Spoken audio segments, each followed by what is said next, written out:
इस देश के अंदर लॉकडाउन आप बेशक कीजिए, कोई आपत्ति नहीं हमें। लॉकडाउन आप 3 महीने का करिए, चाहे 300 सालों का करिए, कोई आपत्ति नहीं हमें। लेकिन साथ साथ आप ये काम भी करिए कि 3 महीने का अगर आप लॉकडाउन करेंगे तो 3 महीने का इस देश की गरीब जनता का बिजली और पानी का बिल माफ करिए।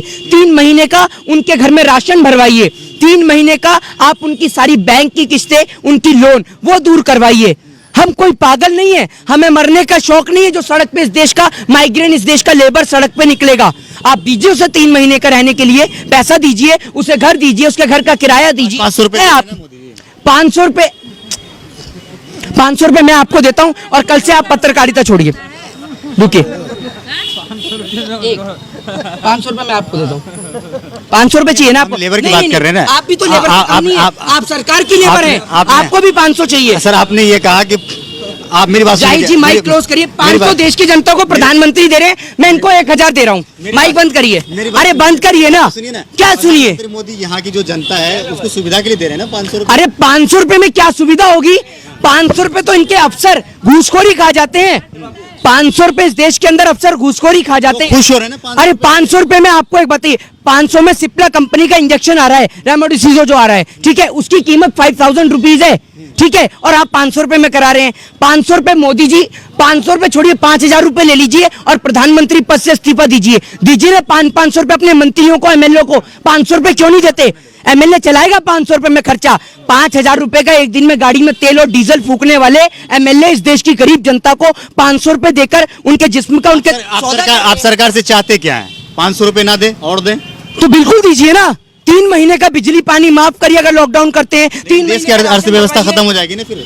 अगर पैसे लोगों में बांट दिया जाए तो देश की अर्थव्यवस्था। वाह, 3000 करोड़ की सरदार पटेल की मूर्ति बना दो तो देश की अर्थव्यवस्था बढ़ जाएगी, ठीक है। 10 लाख का सूट पहन लो तो देश की इकोनॉमी बढ़ जाएगी, ठीक है। और करोड़ों रुपया अपनी विदेश यात्रा पे खर्च कर दो तो देश की जीडीपी बढ़ जाएगी। कौन से स्कूल से पढ़ के आए हैं आप? लेकिन अगर गरीब जनता को दे दो तो इकोनॉमी भी गिर जाएगी, जीडीपी भी गिर जाएगी। कौन से स्कूल से पढ़े हैं? मोदी जी के स्कूल से पढ़े हैं क्या जहाँ डिग्री नहीं मिलती? बताइए ना। या पढ़े लिखे डबल एमए कर रखे हैं। हाँ, मोदी जी ने चाहिए तो आप मोदी जी, एक बात मुझे बताइए ना, आप मोदी जी के क्लासमेट थे क्या? मोदी जी के क्लासमेट थे, उनके साथ पढ़े हो क्या आप? कैसे पता आपको मोदी जी पढ़े? मोदी ने दीक्षा भी मांगी है, चाय भी बेची है। तो आप क्यों नहीं मांगते भीख? आपको मांगने से मना करा है? पूरी जनता के हाथ में तो कटोरा थमा दिया। और लेकिन आज आप ये देखिए कि मंदिर और मस्जिद के बाहर बैठने वाले लोगों को कोई भीख भी नहीं देता, क्योंकि देंगे कहां से? इन्होंने तो पूरी देश की जनता को ही भिखारी बना दिया। क्या भिखारी बना दिया? आप देख लीजिए ना क्या हालत है लोगों की। देख लीजिए क्या हालत है इस देश के लेबर की। आत्महत्या कर रहा है किसान, आत्महत्या। मोदी जी नहीं होते थे लोग तो बसते भी नहीं। क्यों? मोदी जी की वजह से क्या कर रहा है? मोदी जी की वजह से कैसे बचे हुए हैं? मोदी जी सरहद पे स्टैंड गन लेके खड़े हुए हैं या AK-47 लेके खड़े हैं? कैसे खड़े हैं बताइए? कैसे बच रहे हैं? कहां से पढ़ रहे हैं आप? बताइए ना।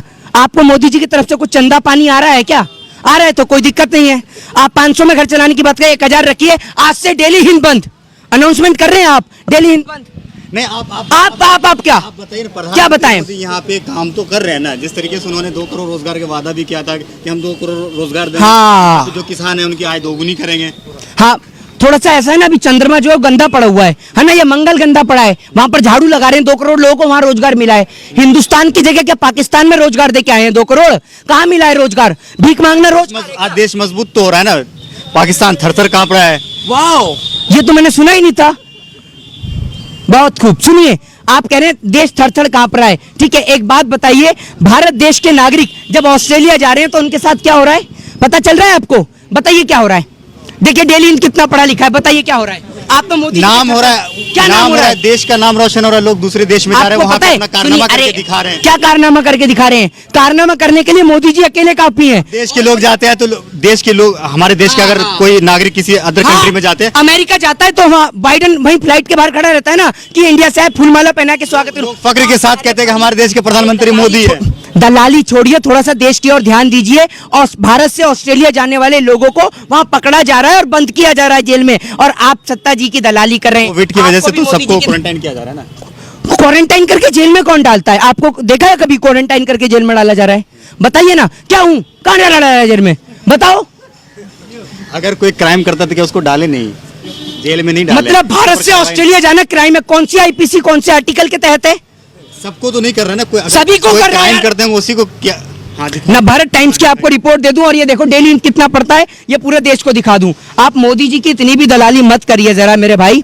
ये देखिए ना भारत टाइम्स की रिपोर्ट है, ना भारत टाइम्स की, पढ़ लीजिए आप। कैमरा में दिखा दीजिए। कैमरा में नहीं, पहले आप पढ़ लेंगे तो पूरा देश भी पढ़ लेगा। कैमरा में दिखा लीजिए। ये देख लीजिए आप ना आप। ये नौबत आई कहाँ से? आज किसी अदर कंट्री में हमारे देश के नागरिक जाते हैं तो ये नौबत आई ये कहाँ से? नौबत इसलिए आई है क्योंकि देश के जो प्रधानमंत्री हैं वो एक शक्तिशील प्रधानमंत्री हैं, ठीक है। वो उन्हें बिरयानी पसंद है तो पाकिस्तान पहुंचते हैं, और अमेरिका में डोनाल्ड ट्रंप थे तो पहले अमेरिका पहुंच जाते हैं। तो आप ही देखिए, आप ही कह रहे हैं कि देश में विदेश में डंका बज रहा है, पापा का डंका बज रहा है, कितना तगड़ा डंका बज रहा है, आप देख ही रहे हैं डंका कितना तगड़ा बज रहा है। तो दलाली छोड़िए, देश के लोगों के लिए बात करिए। आखिरी सवाल आपका खत्म ही आप नहीं होता। आखिरी सवाल नंदीग्राम से जो है ममता बनर्जी जीत जाती है, बाद में पता चलता है कि ममता बनर्जी हार गई है, तो क्या एक नंदीग्राम सीट हारने से ममता बनर्जी की हार हो गई है? कौन कह रहा है आपसे? कोर्ट गई हैं वो तो। और आप ये देखिए, पहले उनको बधाई दे दी जाती है जीत की, बोल दिया जाता है आप जीत गई, फिर उसके बाद में अनाउंसमेंट करी जाती है कि वो हार गई। सेम बिहार वाला प्रोसेस, सेम बिहार वाला। तो जिम्मेदार कौन है जिम्मेदार?